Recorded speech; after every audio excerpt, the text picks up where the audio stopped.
Speaking of phenomenal, I see somebody that seems to be James Orsini is back in the house. He's a square right there. James Orsini, as for those following along at home, was our keynote in May for our very last PodMAX Global, and also the responsible party, if I may be so bold, for getting us in touch with our keynote today. Matt Higgins. James, thank you so much for just tuning in as an observer.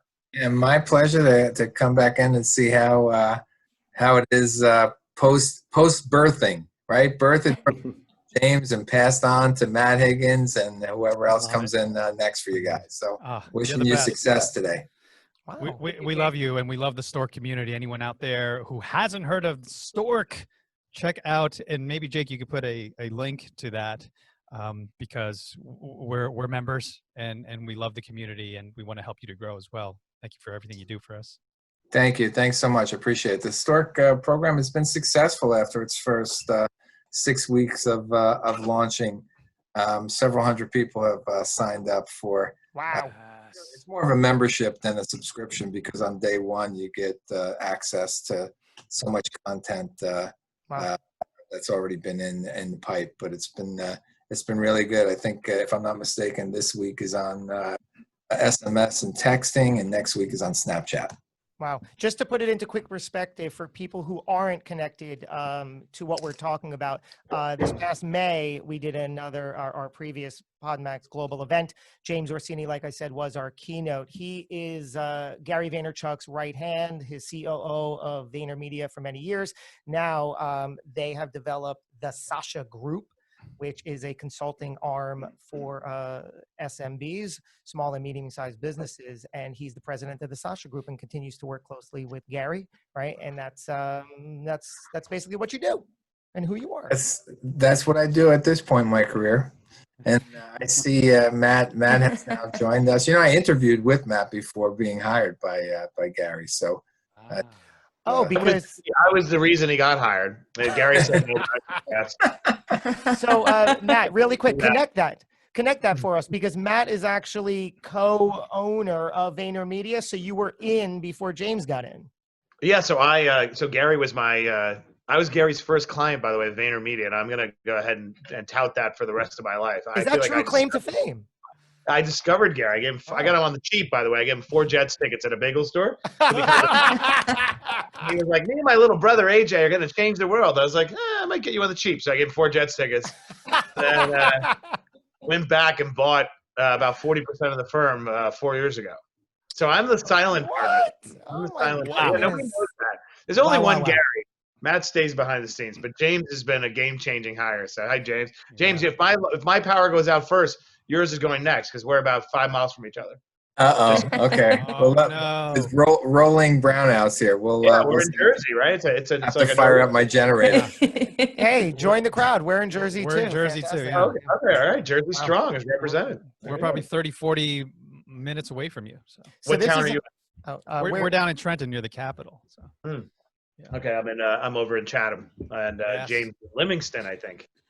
That's right. Yeah. That's right. I even gave you a ride one day. Yeah, exactly. Well, this is a perfect segue. It's the top of the hour. I'm going to bounce this right over to Eric Cabral to make this official and get this keynote started. Thank you so much, Josh Carey, who we love to call affectionately the doctor, since he loves to operate and go deep. But anyway, thank you. So, folks, we're really, really happy and excited to present to you something that we've really never done before. We're taking all of the pieces that we put together. Jason Feifer, a good friend, has come to PodMAX events in the past and now is interviewing, taking the reins from us, because I felt I didn't feel worthy. I said, I'm bringing in the big guns. And Jason Feifer so graciously said, yes, thank you, brother from another mother as well, because he also is a sponsor for this PodMAX event. So I just wanted to quickly shout out Pessimist Archive. If you've never heard of his podcast, please go check that out on every single podcast platform. But you can also go to pessimist.co. And really, truly is one of those unique podcasts that, well, I was eating some stuff up, and it was especially the latest one. It's high. It's worth the investment in your time to check it out. He's so good, and it's such a high level podcast. So yeah, kudos to that. And also, if you do jump in and listen to his show, please share it, at least maybe with 5 to 10 people. That's really how we grow. That is the currency for podcasts now, is sharing it and writing reviews for each other. So please do that for pessimist.co. And another quick shout out to our other sponsors, Kitcaster, and of course, accountableequity.com. My good buddy, Accountable Equity, Josh McCallan, Melanie McCallan, investor community. Please go check them out on their website. But yeah, so without further ado, I just wanted to introduce, of course, I mentioned Jason. And he's an amazing dude. He's just entrepreneur all around. Obviously, he is a stellar. He's the face for entrepreneurs as far as personal brand and Entrepreneur Magazine and media. So we know, love, and adore him for Entrepreneur. But then also he's a speaker. He gets on stages. So if you're ever interested in having him on stage when we get back on stages, but virtual stages, he's here with us. And you know, so he will come to your event and he will speak. And also he's an amazing podcaster with multiple shows. Hush Money, Problem Solver, which is an Entrepreneur Magazine, Entrepreneur Media podcast. And then, as I mentioned earlier, Pessimist Archive. But thanks for being here, brother. We really, really always appreciate being with you always. So Matt Higgins is an absolutely amazing guy. We're still shocked at the fact that you're here with us, Matt. So thank you for your time. We are really, really, truly honored to have you here. Matt Higgins is the CEO of RSE Ventures. He's also a reoccurring shark on Shark Tank, and he's the vice chairman of the Miami Dolphins, and he's also an executive fellow of the Harvard Business School. So yeah, without further ado, I'm going to let these pros take the mics, take the cameras, because we're in for a treat to listen to these giants really talk about business, how to develop business, how to pivot, how to make things better for you, your life, the people in your life, and the people that you serve. Without further ado, thanks so much for being at PodMAX, guys. We truly appreciate you. Oh, thank you. Yeah, thanks. Boy, Eric, that was awesome. What a hype man. I need you to just go up and like whenever you need me. Hawk all of my stuff before I do anything. That was really generous. So hey everybody, thank you so much. Matt, so excited to chat with you. Matt made the very fine and appropriate joke that you can go "Where's Waldo" on our latest cover. And find, I don't know, maybe I'm covering him. Pointing, I'm over in the bottom right over there. 130 people. Yeah, he's so you find that on your own. Unfortunately, we didn't anticipate the printing of the labels would get large, so I really apologize to these people, but you know, the newsstand sales will get them. So listen, Matt, the reason that I am so excited to talk to you, not only just for all of your accomplishments, but also because I feel like your message is so extremely important and resonant in this moment. This is a moment of great challenge. I've liked to think of this as that we've moved at this point from the panic phase into the adaptation phase, and the message that you have that you shared in the magazine here, before you rebuild, ask this one question, was really powerful when it came across my desk. I said, we got to get this in the magazine immediately, because what it was sharing, and I'd like you to expand upon it as we kick this conversation off, was how important it is to not think about this moment as a moment in which we try to just return to what we used to be doing, but instead to see it as an opportunity to completely adapt and reinvent.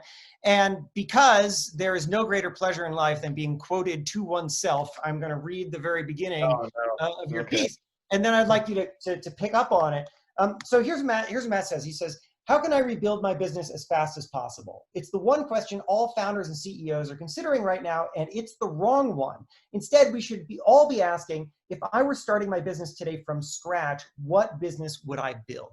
So Matt, can you talk a little bit more about that and about how you've been advising entrepreneurs to be thinking about this moment as a moment of reinvention and opportunity? Oh, great. Well, first of all, thank you for having me. I have the honor to be around the content creators and all the people who are putting themselves out there and leaning in and creating fellowship and trying to disseminate the best ideas, because the one thing I found fascinating about this crisis, we never have had a greater opportunity to crowdsource solutions to the same exact problems that all 7 billion people on planet Earth are dealing with. And yet we can't quite cross over to a place of humility and open-mindedness that we're taking advantage of those ideas. So it's something I've been talking about a lot. So yeah, everyone who is tuning in right now is playing a role in helping disseminate those ideas. So I think we're going to get there eventually, but I'm honored to be with you today. And the reason why I decided to write that article is let's say we have 20 portfolios at RSE Ventures where we own a significant stake. And I was dealing with CEOs day and night through really tough emotional issues. We have a lot of brick and mortar locations. And what I found was, when your back is up against the wall and your baby is really under attack in every different kind of way, right? That your first reflex is to get back on your feet as soon as possible. It's the Independence Day of the pandemic, right? We will rebuild better than ever before. And that feels comfortable, right? It's defiant, it's taking matters into your own hands. And what I kept saying in these conversations with our CEOs, like what if you rush to rebuild what is effectively a carbon copy of a bygone era by the time we come out the other side of this, right? Like, don't miss this opportunity to ask yourself key fundamental questions. And first of all, the most important one, right? If I were building my business today, what business would I build? So I think it begins with giving yourself permission to look anew at all your old assumptions. And the reason why that's important is COVID has truly upended everything going forward, right? So we started with all of our CEOs going through this self-auditing process and asking a series of sub-questions once you ask the fundamental one, which is, number one, how has my business evolved in the last several years from the time I first put out that pitch deck, right? The business looks nothing like the pitch deck. And maybe there were certain elements of my business that actually weren't working well, but I was afraid to confront them. I didn't have the time to confront them. I didn't have the emotional bandwidth to confront. Well, now I have no choice but to confront them. But also maybe what I was treating as the side hustle or the sideshow should have been the main event.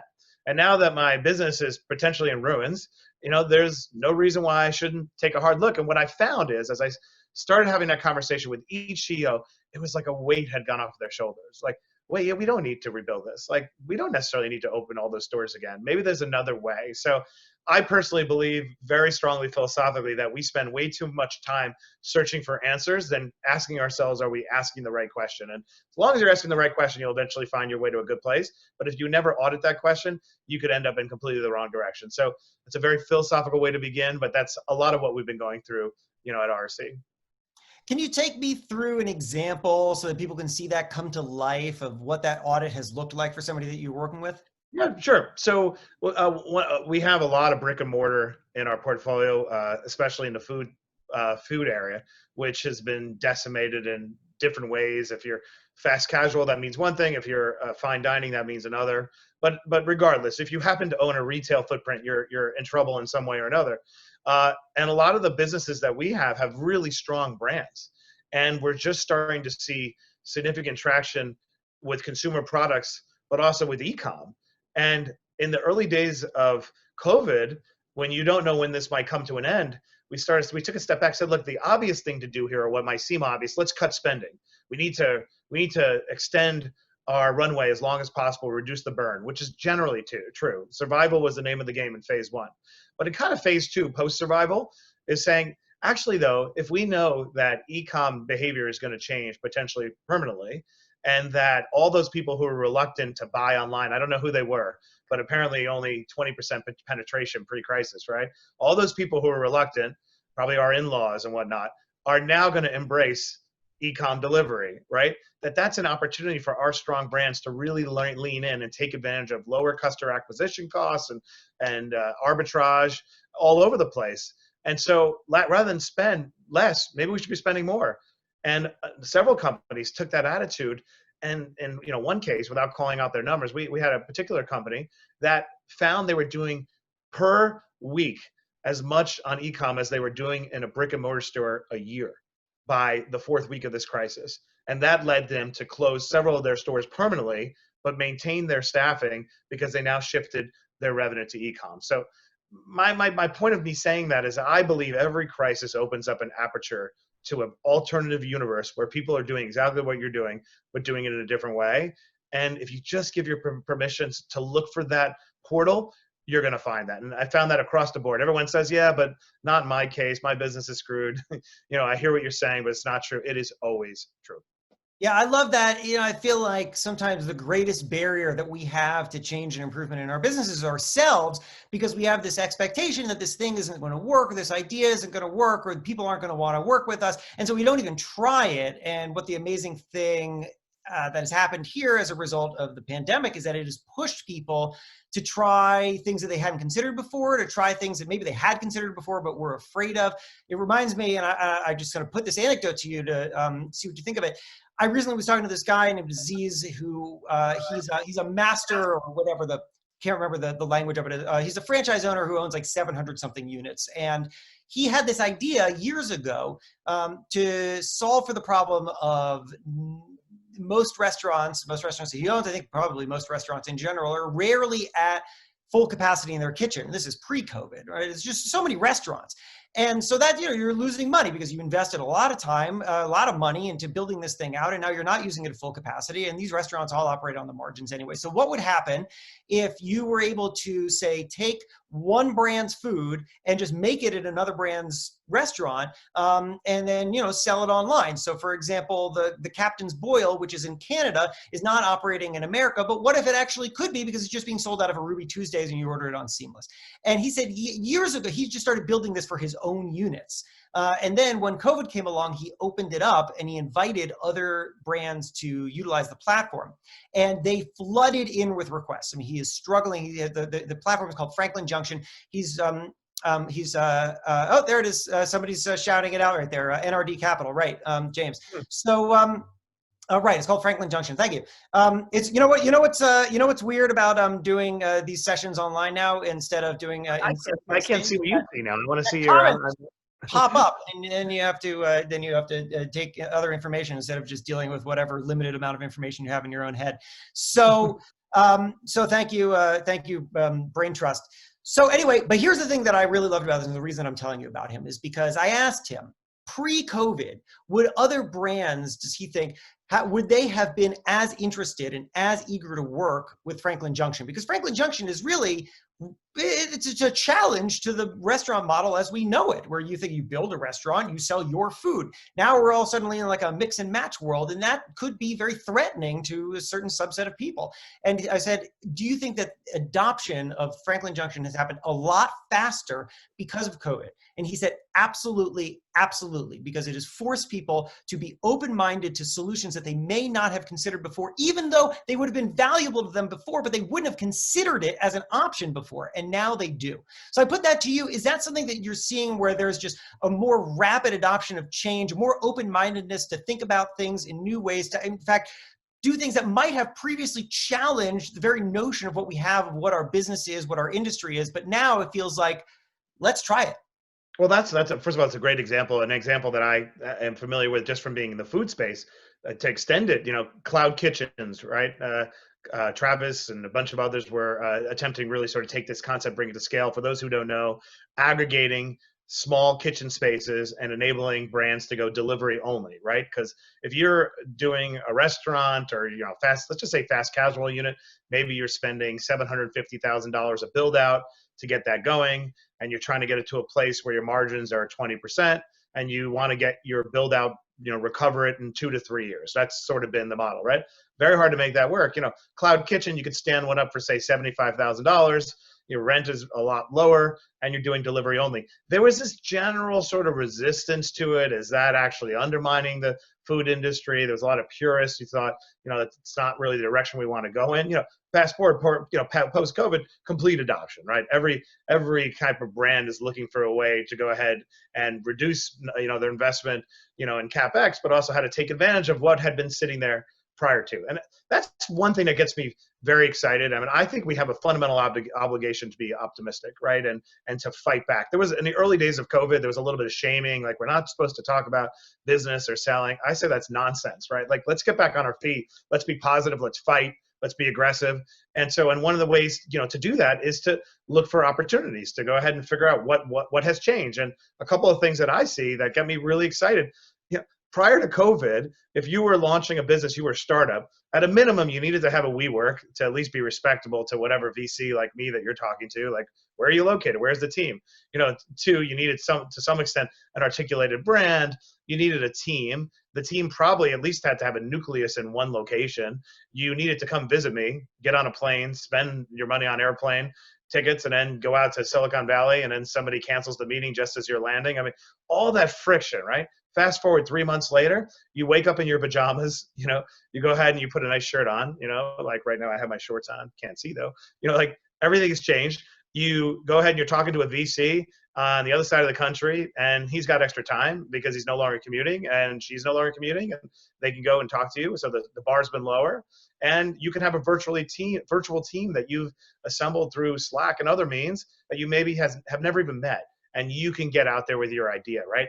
When we get through this, when we finally get our act together and government figures out, you know, a way forward, the amount of innovation that's going to be ushered in by this year is extraordinary, and the amount of friction that has permanently been removed from that innovation cycle is incredible. I don't know what it's going to take to get me back on a plane again to do a business meeting, but it's going to be a lot harder, which means that I can conduct my business via Zoom and whatnot and close deals a lot faster. It means I could take pitches all day from folks. So that goes back to my point. I am 100% positive that a portal has been opened up right now, and it's incumbent upon every one of us who's struggling in their own particular business to find it. My biggest frustrations, I just had this a couple hours ago. I was mad at myself. Like, why can't I see the opportunity?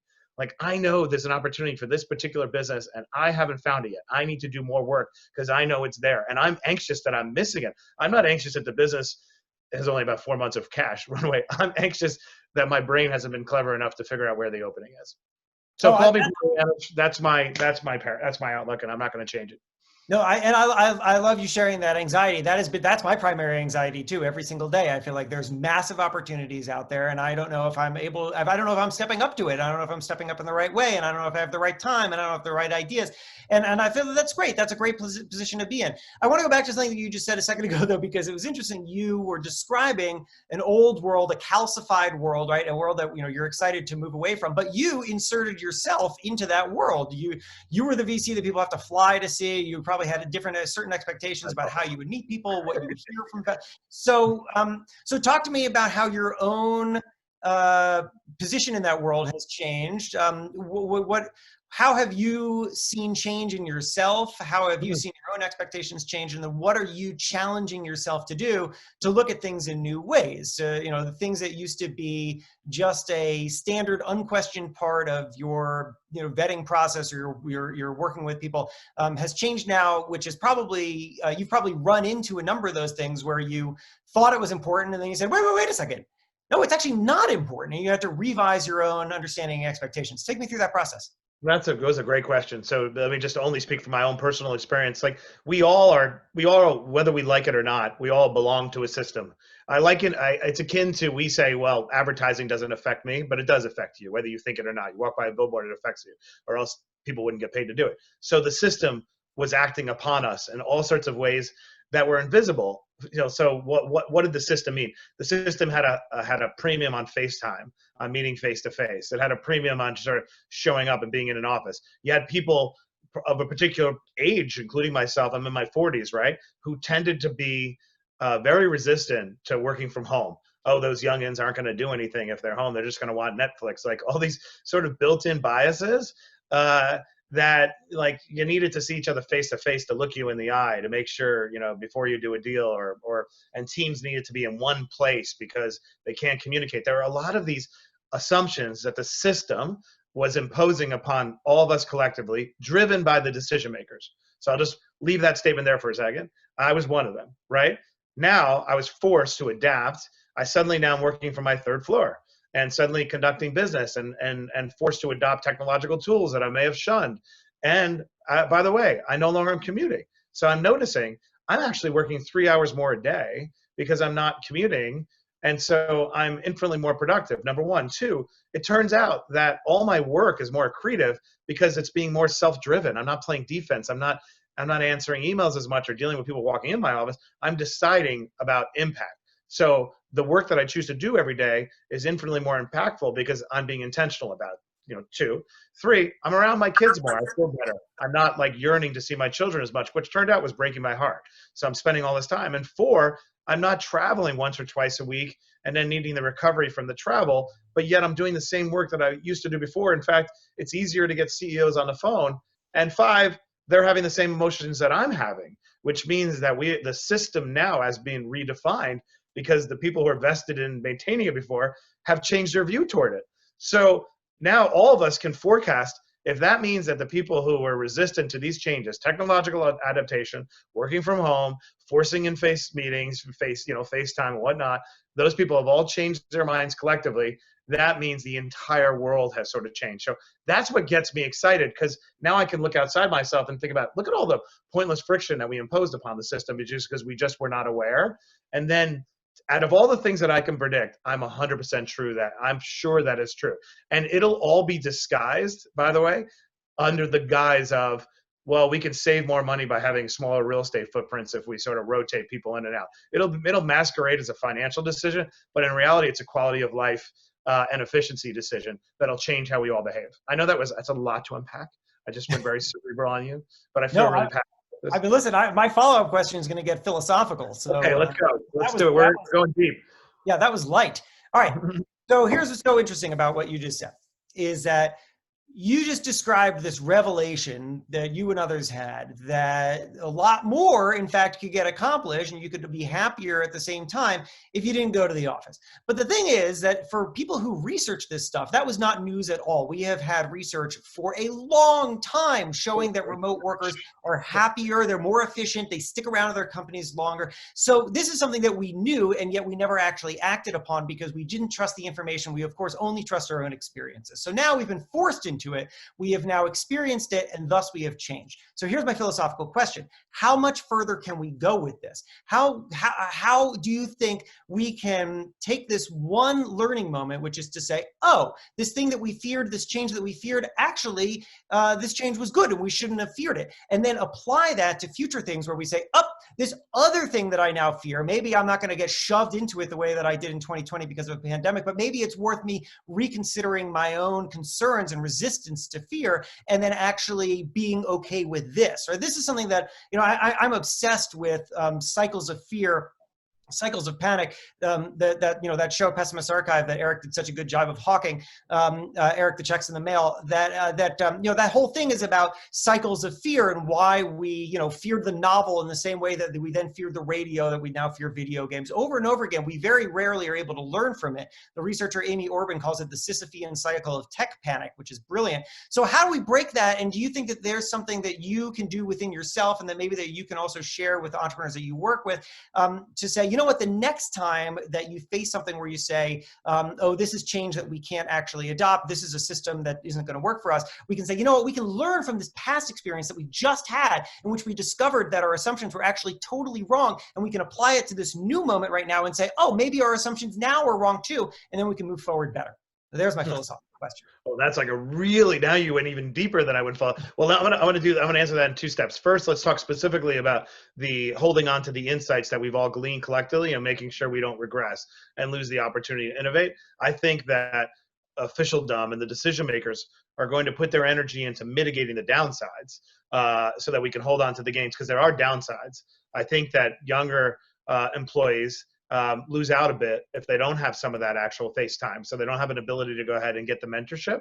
That's one thing I sort of need. So two, we do need people to convene collectively at important moments to reinforce connections, intimacy, information sharing. So office environments need to be structured in a way where they allow at some regular rhythm where everybody comes together. I don't know if that's a every other week type thing, but the idea that you're going to have a remote workforce that's never going to see each other again, and maybe you'll have a happy hour every 3 months, like, to me, doesn't work. So I think we need to put some energy into how we structure real estate to enable you to have the smaller footprint, rotating office, a staff spread out, but enable everyone to come together in some kind of rhythm. So I'm looking at more readings around best practices. What might that look like? So number one, I think we're going to look to hold on to the gains. So let's talk about fear. I am perhaps less optimistic that this is going to be a catalyst to break that cycle that we tend to resist innovation, because I think it's somewhat human nature. I think about this topic a lot. I was at 9/11.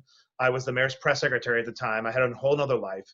And then I was the first employee of the rebuilding of the World Trade Center. So I was there the day of the attacks, the moment the attacks happened. And then I spent 2 years of my life helping to manage the rebuilding of the World Trade Center site. And I got to see everything on display: pain, grief, the emotions, the sense that we need to rebuild this now, but we need to rebuild this exactly the same as it was, and we need to rebuild it different, all those competing interests. And what I found looking at that over the course of several years is that all the predictions around fear. We're never going to be comfortable in a tall building again. We're never going to want to be in crowded workspaces for fear of a suicide bomber. We as humans tend to leave fear behind, and we retain the innovations that matter, that protect us or make us better. Airplane security. We haven't had another incident of that magnitude since. And so I think similar to COVID, we're going to leave the fear behind. We are going to reconvene in restaurants and crowded events again when we get the all clear. And we're going to go ahead and we're going to retain the innovations and the efficiencies, the things that made us better. But I'm not sure that this is going to collectively break the cycle of self-awareness to say, hey, next time something's in our face, we should be less resistant and we should look to embrace it, because the resistance comes from within. I talk about this a lot. The resistance itself to innovation comes from the need for security and stability and to have some permanency. We all kind of crave that. We're not comfortable. We need to be told that we're safe. I work on trying to become more open-minded by meditating on one simple thought all the time. It's okay, and I'm okay. And I learned that from having gone through cancer. I had testicular cancer when I was 32 years old. And one of the things I found that was most fascinating is once I knew I wasn't dying during that period, to some extent, I was relieved of caring about all the little nonsensical things that we care about all the day that do not hold up, juxtaposed against imminent death. A lot of our minds are cluttered with stuff that's just nonsense. And so I adopted into my life, and now manifests in the form of an app, because there's an app for everything, of course, called We Croak, where I remind myself several times a day that I'm going to die. It's whispering in my ear. And that relieves me of, don't be afraid, don't care. Everything's okay. You can experiment, be open-minded. That works for me personally. It'll probably work for you personally too. But do I think this collectively is going to make us more open-minded? I don't think so. Well, I didn't expect fundamental change to human behavior out of this moment. I mean, if that was the case, then we would fix this problem after the bubonic plague, which gave us our modern economy as we know it. But of course, didn't eliminate resistance to fear. But what I was wondering, and I think you at least partially answered it there with that really great reminder, it's okay, you're okay, is how could you, what is your suggestion to entrepreneurs for how the next time they face something where they feel like this is a change too far, that they can maybe tap into the experience that we've had or shift their perspective and somehow be able to see past the barrier and onto the opportunity? Yeah, and I think I say this a lot. I really believe it. It's borrowed from Churchill and updated for today. To persist truly is to prevail, right? The mere act of persisting yet another day, and then another day on top of that, and now you've strung together 7 days.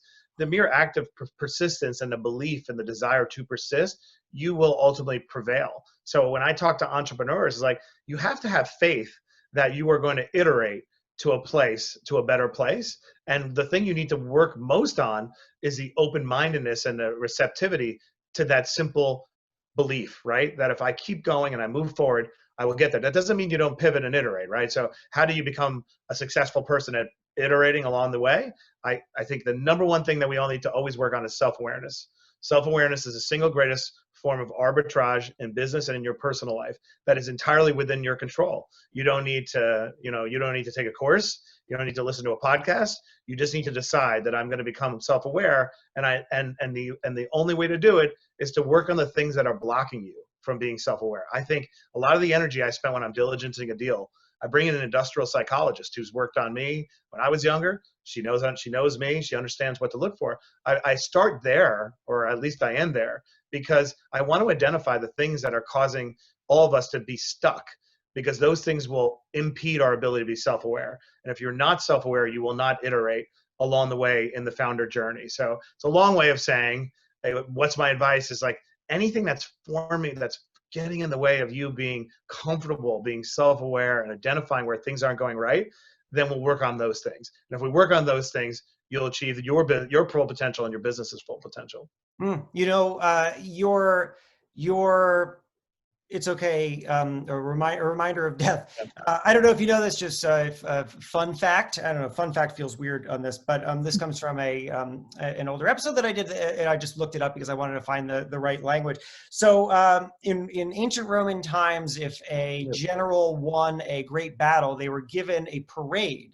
And while they were paraded through the streets, they had a slave who sat behind the general, constantly whispering these lines: remember thou art human and not divine, over and over again. Remember thou art human and not divine, because of course you want to remember that bad things can happen to you, that you are not divine, you are not, you can't expect everything to go your way. And instead you have to be reminded, even in great times, even when you are succeeding, that you're part of a larger system and you can't control it. So well, I'm fascinated by this topic because I think I forgot if it's, forgive me if it was Plato or Socrates, but talks about, death and mortality. Like, imagine if the one thing we were most afraid of turned out to be the best thing.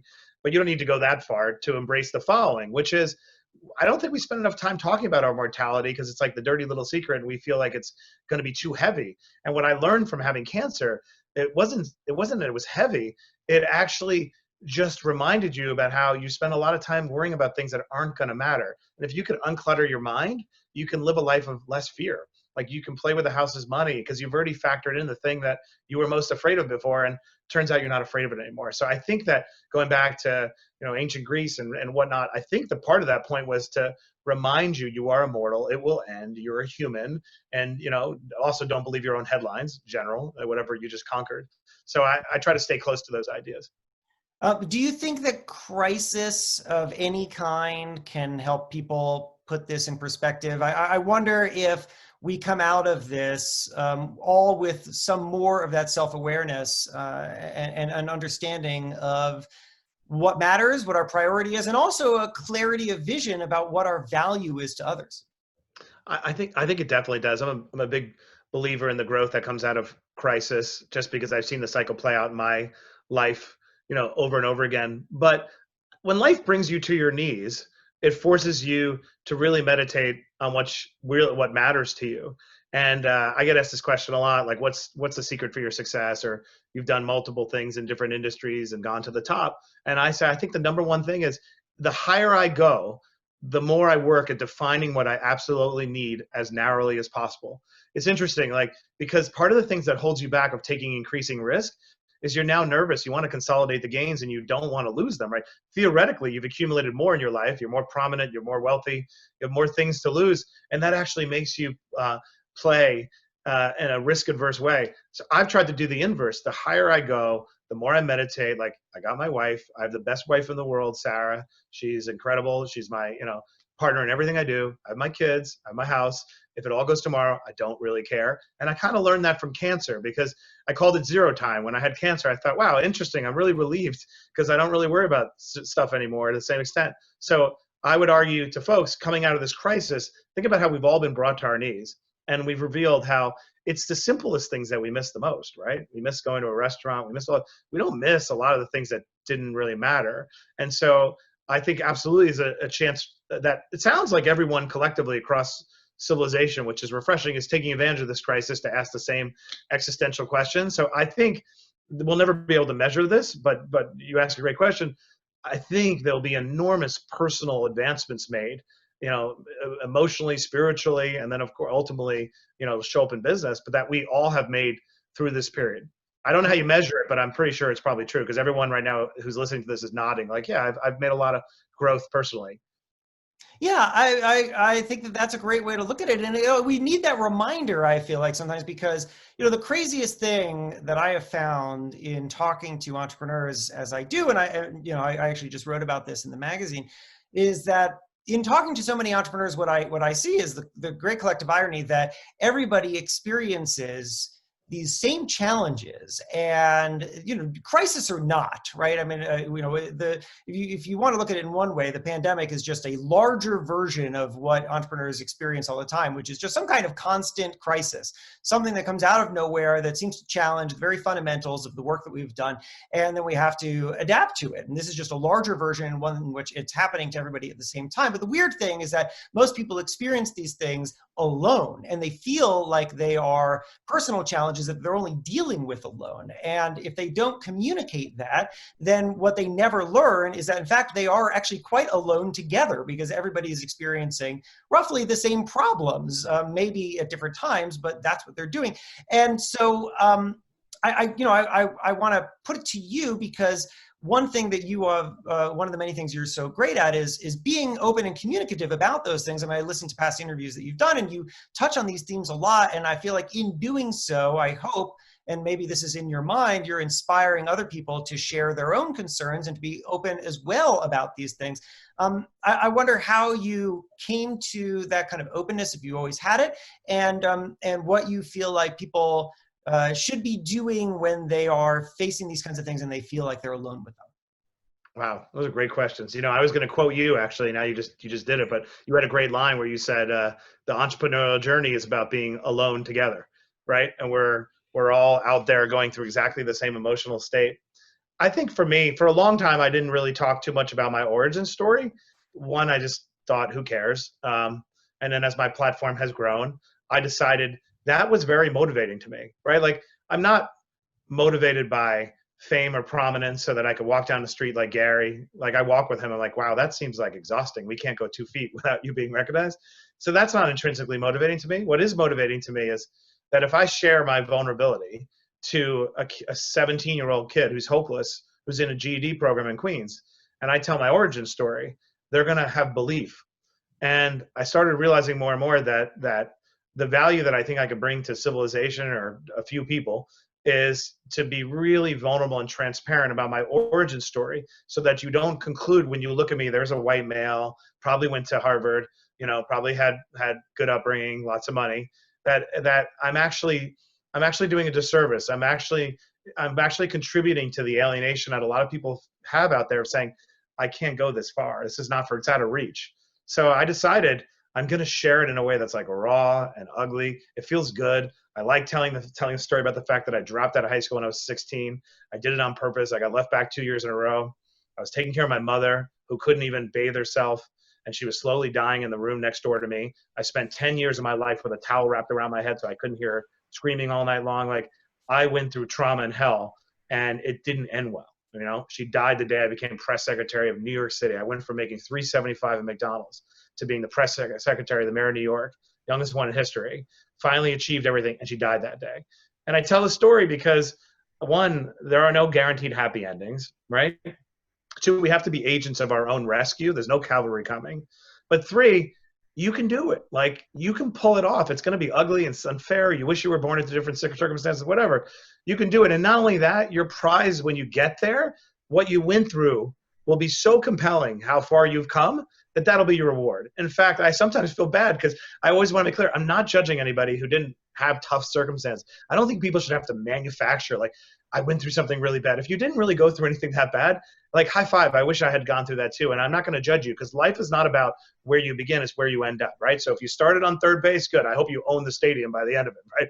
For me, I was I wasn't even at the stadium, right? Like, so it's a terrible metaphor. But my point is, I like sharing it. Like, I don't know, I've been through enough now to realize that not much really matters in this world, right? Like, I think we're all going to end up in the same place. We're all struggling with mortality. We're trying to figure out, why am I here and where am I going? So if I could sort of share my story and help people feel a little bit hopeful that if he could do it coming from dirt, then I could do it too, that makes me feel great. So because I think people would, if I didn't share my story, they would draw the wrong conclusions about where I came from, and I'd be contributing to the problem. That's a very convoluted, complex statement, but that's what motivates me.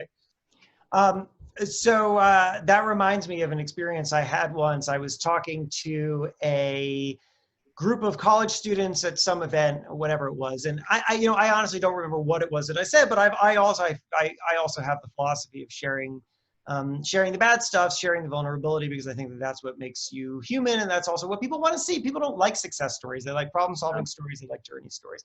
So I did. I said whatever it is that I said, and afterwards, this girl comes up to me and she says, I just really wanted to thank you for being so vulnerable and taking those risks of doing so in front of us. And I said to her, I said, you're welcome, but there was no risk there, because I know that you like that. I know that you want that. I know that people really like vulnerability. And in fact, I would tell you that if you go out and you are vulnerable too, then somebody's going to come up to you and thank you for doing it. There is, in fact, once you start doing it and you discover the value in it, you discover there's really no risk at all. In fact, it's all giving, and it's all giving people what they want, which which is a weird way to think of it. But I say all that as a way to put to you as we, I think we had 45 minutes, right? So we're sort of coming to the end. To go into podcasting, as everyone is doing, you share your story. You share your story quite a lot on podcasts. I think a lot of entrepreneurs struggle to share their personal story. They're afraid of opening up in that way. They're afraid of maybe putting, I don't know exactly what they're afraid of, putting a target on their back, feeling very uncomfortable, not sure if what they're sharing is the appropriate way to share it. I wonder how you came to understand how to tell your story.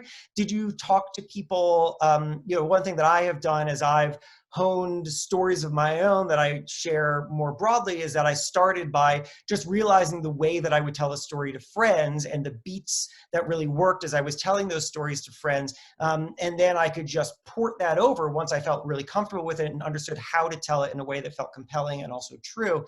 And then you could do it on stage. I wonder just what was your own journey in as somebody who was afraid to tell your story and then eventually discovered the power of your story, of how you've done that and how other entrepreneurs might be able to open themselves up more too.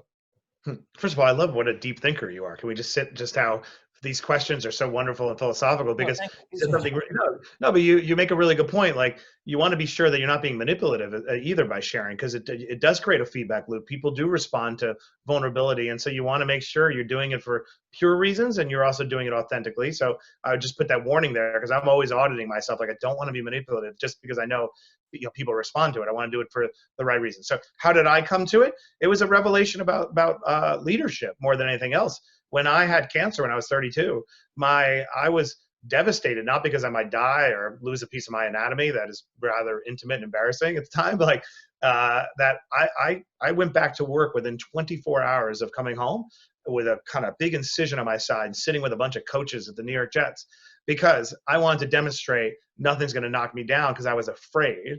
I was afraid of losing my job, my contract. I felt like nobody cares. So I spent the first 38 years of my life living a life of shame when I was a kid, hiding my poverty, trying to hide my cancer, trying to hide any vulnerability, because I wanted to be that guy. And actually what brought me to my knees was divorce, and realizing how traumatic that really is to go through. Loss of your self-identity, loss of your children, custody schedule, all these issues, and how tremendously unforgiving I had been of other people who had gone through it. I used to think, like, whatever, okay, I hear it, but like, time to get back to work. And then I started thinking, I've really actually been unforgiving with people just generally, because I wanted to be that guy. And what I realized is, if you are not forgiving of yourself and allow yourself to be vulnerable and give yourself a moment to be human, you are going to be a terrible leader, because you're not going to extend that to others. You do not extend to others what you deny to yourself. And so I started realizing, like, I actually felt a lot of remorse about all the different times people were going through something that just wasn't very humane. Not that it was mean, I just didn't connect. And so unfortunately, I'd like there to be a different moral of the story. It took for me to being brought to my knees more than anything else for me to go through that evolution. But to the podcasters out there and to everyone else and entrepreneurs, you don't need to go through that journey. Just understand that whatever you are doing in life, authenticity will make you more successful, because the thing that you fear to be revealed, it'll turn out that it wasn't really a big deal. I don't care what you went through. Like, there is no shame in this universe. And in fact, the key to probably unlocking your true greatness and your potential is to be authentic. So just trust in that one little statement. Don't just say, Matt told me to do it, share everything, and everything will be all right. I think that's great advice. I'll add a bit of my own for whatever it's worth. Something that I found really useful is to always remind myself, and this is a little bit like remember thou art human and not divine, is to always remind myself that nobody cares about me. They care about themselves, as they should, because they are the ones that they're living with, and they're the thing that they're building. They're their greatest project, not me. Who cares about me? So if somebody's listening to me now as we talk, or on a podcast or on stage or whatever, they don't care about me. They care about them. They care about what it is that I offer them. So once you understand that, you can think, well, I can if I'm sharing something in a way in which I think that it's going to be valuable to them, well, then it's useful and it's good and it's worth sharing. And if it's not valuable to them, then why am I talking about it anyway? Because this isn't really about me. And if you remember that, then I mean, this is how we make the magazine as well. The stories that I tell, even when we're writing about somebody, I never think that it's about somebody. If we profiled you in the magazine, Matt, we'd write about you, but I would not think of it as a story about Matt. I would think about it as a story about the reader, in which Matt has gone through things that he's going to share to the reader, and that's really the purpose of it. So if you frame yourself that way, then everything actually feels quite comfortable to share because you know what the mission is, you know the purpose of it. There's a great line in Billions. I'm forgetting the character, the DA, right? There's he needs to save his election, so he decides to share all their inclinations and sexual proclivities, and the wife is horrified because he doesn't go ahead and consult her on it, right? And they're having a dinner, and at dinner she's still grieving the fact, this loss of every time she's going to have a new encounter with anybody, they're immediately going to think you're the deviant or whatever. And she's told at dinner, she's like, they will, for about 3 seconds, and then they're going to turn to themselves, because people are fundamentally caught up with their greatest project, which is themselves. So the advice you gave, it's a good little scene, but to pull a broader point, people are not devoting the amount of energy. When I talk to college students, the number one thing I tell them is what you actually just said. I said, you want to hear what's going to be really horrifying that you're going to find out later in life that's going to really trouble you? Nobody cared. You're going to be like, oh, wait. Nobody cared. I cared so much that they would care. And it turns out they only cared about themselves. And I spent all this energy that I could have been using for some other things, or just allowing myself to be myself. So nobody cares and nobody will care in the end. So let it all go. Well, that's a great way to end, in which we just spent 45 minutes talking, and then we're going to cap it off with nobody cares. Nobody cares. You know We don't get to take questions. I guess we have no time. Oh, I don't know. Are we supposed to take questions? Nobody gave me any instructions. I mean, I could rap for a few minutes. I got nowhere to go. So yeah, I mean, if you guys have some time, we'd love to take a few questions. Want to be sensitive to your needs and your time as well. So, but thank you so much. That absolutely. If anything, if I took away anything, the theme of this, and it's funny because you guys weren't even in the room when we started the day, was being vulnerable.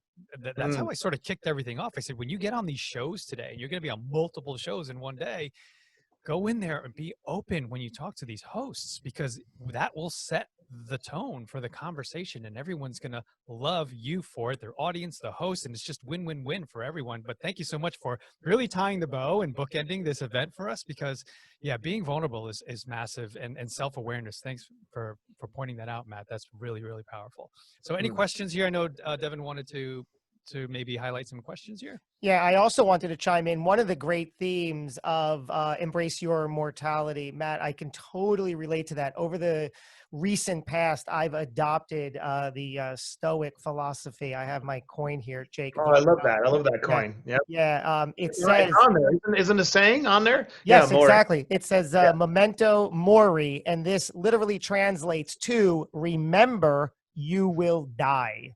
So I carry this with me, and on the back, it says, you could leave life right now. And when you mentioned that, halfway into this talk, I was like, are you kidding? Yes, I've also adopted. However you phrase it, I carry this. You have your... I have my app 6 times a day. It reminds me of the same thing. Yeah, I love that. And to some...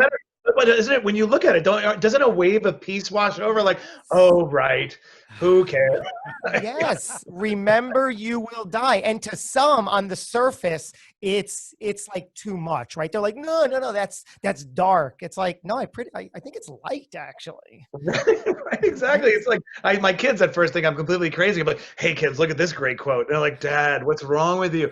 But then, if you enlist anybody to it, you just have to make them go through it and then show them that coin, and they feel the same emotion. Like, oh, right, the thing I was worried about doesn't really matter that much, right? People are also worried if you focus too much on mortality, you're not going to be vested in life, being your best, because then things don't matter. That's not true.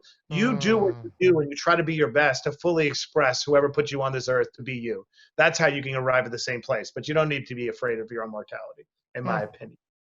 Well, this has obviously been extraordinary, as evident by the comments. So thank you, Eric. How do we want to wrap this up? Yeah, I just wanted to open the mic also to Mr. James Orsini. If you wanted anything to add, I'm sure you were maybe chomping at the bit as you were listening here. You want to join in the conversation before we go? No, I just wanted to say, don't want to say I told you so, but I knew you. would be inspired by You're a sweetheart, James. Can we just say what a sweetheart you are? I'm just gonna put it out there. You are. You're a sweetheart. No. I mean, look, we're kindred spirits, and I think the spirit that rides in Matt is very refreshing in the business world, especially in the big time successful business world, because you just don't see it that often. It's what attracted me to the VaynerX world and RSE Ventures, and I'd worked for and been around a lot of people with a lot of money, and they simply just weren't nice people.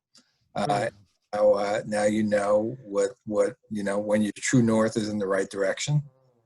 You're just with people that you want to be around. Love it. Thank you so much for your time, Jason Feifer, Matt Higgins, Mr. James Orsini. Let's give it up for them. Thank you so much for connecting those dots. Appreciate you. Hey, thanks everyone. This was a lot of fun. Thanks, Matt. Thanks. Jason, you're the Catch best. up with you. Thank you. Appreciate it. Wow. So we are 9 minutes to the top of the hour, in which starts our networking hour. Do we have to go back to non-spotlight, or is that just personal? Okay, I went back to non-spotlight. Now I see everybody. So great. So we have 9 minutes until we break off into small groups of networking. It's going to be the same breakout room theme, but now it's all about finalizing every sort of thing that we want to do and get relationships built. So that's going to happen in 9 minutes at 4 o'clock at the top of the hour. Yeah, Josh, I think we're ready to start once we're kind of finalized here, right? Yeah, but Where's if people want to stretch and Yep. do Of their course. thing. Yep. As you stretch and do your thing or take a bio break, does anyone maybe take one or two comments on what we just witnessed and were privy to? Yeah. Anybody want to share? I mean, the comments were incredible. So if you want to voice them and get something out, please do. Unmute yourself and chime in. I just want to highlight, like, when it was happening, I hope everyone realized